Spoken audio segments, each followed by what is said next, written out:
Not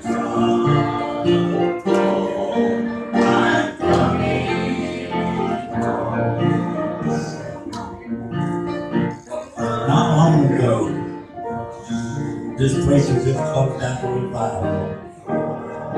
He boarded this train to start his journey home. He sat down with a young man and tried to start a conversation with him, commenting about the weather. But they wrote all inside of him. The young man didn't say anything. In a little while, the young man, he broke out in tears. The preacher leaned over and he put his arm around his shoulder. He says, son, he says, I'm a preacher and I'd like to hear if I could. He said, yes, preacher.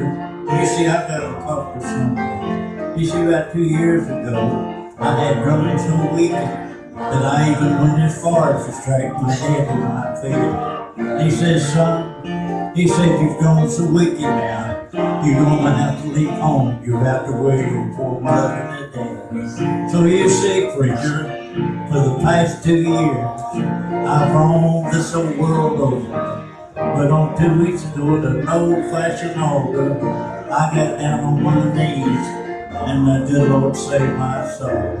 And the first thing I thought of was my dear old mom and my dear old dad. And oh, I'd like to go home. I sat down and I wrote that letter. I said, Dad, you can find it in your heart to forgive me.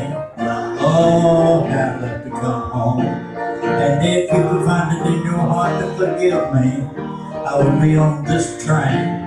If you wanted to get off, I would. This kind of confused the preacher.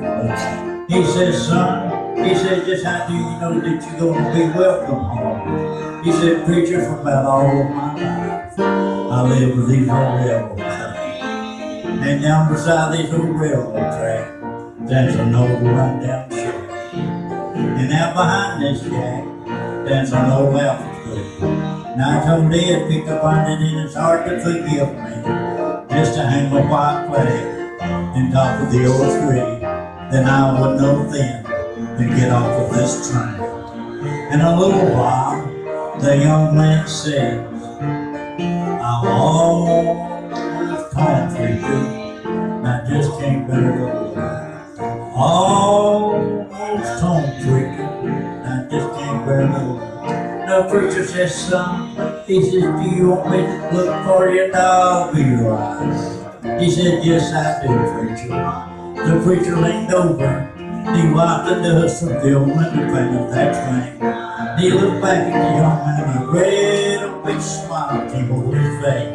He says, son, he says, you don't have a thing in this world to worry about. Said that old apple tree is in full bloom. Said this white flag is hanging all over his son. He says, that ain't all. He says, down beneath it is that dear old mom and the dear old dad. And they got a great old big white sheet, and they're waving and saying, come on home, son, we still love you. Come on home, son, we still love you. You know, I'm so glad down there tonight in heaven, we got a Father who's able to really forgive us for our sin. Maybe He's speaking to you right now saying, come on home, child. Come on home. Everybody sing now.